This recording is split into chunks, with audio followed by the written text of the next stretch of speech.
İranda baş verən etiraz aksiyaları miqrasiya problemini gündəmə gətirib. Proseslərin orbitindən çıxması bəzi ölkələri qaçqın axını riski ilə üz-üzə qoyub. Hətta bu müddət ərzində doğma torpaqlarını tərk edənlərin sayının artdığı bildirilir. İranın internetə çıxışı dayandırıldığından statistikanı əldə etmək mümkün deyil. Türkiyənin Yeni Çağ qəzeti yazır ki, Kapıköy sərhəd keçid məntəqəsindən ölkəyə giriş edənlərin sayı artıb. Bu məntəqə Van vilayəti ilə İranın Xoy şəhəri arasında yerləşir. Yerli medianın məlumatına görə Türkiyə nəzarətsiz qaçqın axınına məruz qala bilər. Oradakı proseslərin sərhəd təhlükəsizliyinə ciddi problem yaratdığı deyilir. Belə olan halda İraq və Suriyadakı hadisələrdən sonraki vəziyyətlə birlikdə miqrasiya böhranının 3-cü mərhələsi başlaya bilər. Türkiyənin təkcə elə 3,6 milyondan çox Suriyalı qaçqına qapı açdığı bildirilir. Irak ve Suriye'de meydana gelen iç karışıklığın göç faturasını Türkiye Cumhuriyeti ödemişti. Eğer olası bir felakette, yani iç karışıklığın meydana geldiği bir felaket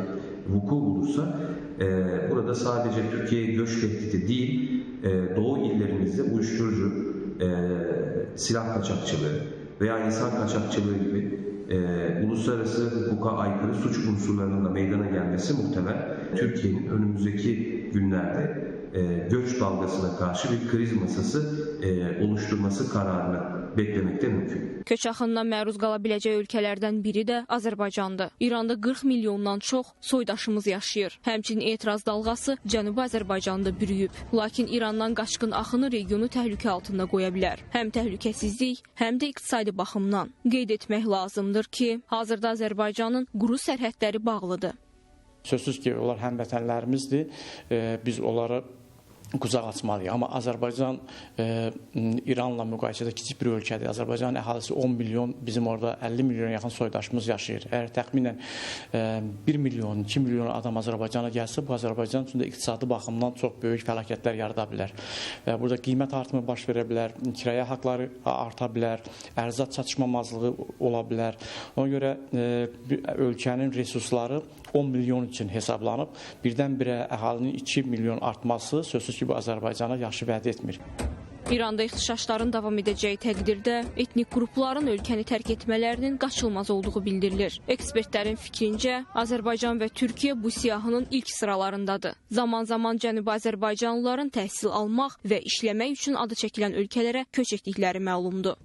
Özəlliklə Güney Azərbaycanda yaşayan soydaşlarımız təbii ki, doğal olaraq həm dil babətindən, həm kültür babətindən, həm ənənə babətindən Azərbaycan və Türkiyə birinci məqsədləri ola bilər. Təhsil almaq üçün, iş üçün və ya yaşamaq üçün Azərbaycanı və Türkiyəni seçiblər və Türkiyədə də təbii olaraq böyük şəhərlər, Ankara, İstanbul, İzmir və bu adlı şəhərlərdə yaşayan çox sayda Güney Azərbaycanlı var.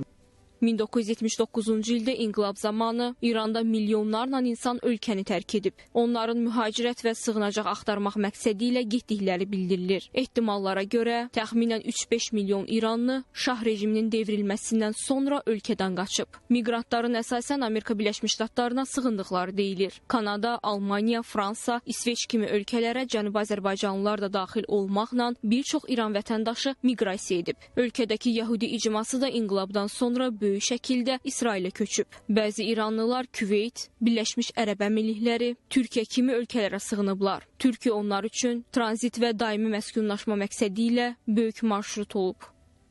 Açıkçası İran toplumu bugün bir anlamda da kendi bir kısmı en azından orada kalarak bir iktidar restorasyonunun, bir iktidar değişiminin oluşmasına en azından bir enerji olarak bir katkı vermeyi düşündüğü için buradan bir kaçış düşüneceklerini zannetmiyorum. Bu kaçış elbette ki iktidarın oradaki İran'daki rejimin işini kolaylaştıran bir şey demek olacaktır. Bu yönüyle de bu durumu biraz açıkçası çok fazla öngörmüyorum bu aşamada. Etnik qrupların üst tutacağı digər ölkələrin siyasətində Pakistan, Əfqanistan və Körfəz ölkələri var. Onların dini dəyərlərin oxşarlığı səbəbindən belə dövlətlərə sığınacağı bildirilir. Dini azıqların isə əsasən Amerika Birləşmiş Ştatları və Kanadaya yollana biləcəyi ehtimal olunur. Ekspertlər bildirirlər ki, indiki məqamda İrandan əhalinin kütləvi şəkildə köçü gözlənilmir. Hətta 12 günlük İran-İsrail müharibəsində də belə bir axın baş verməyib.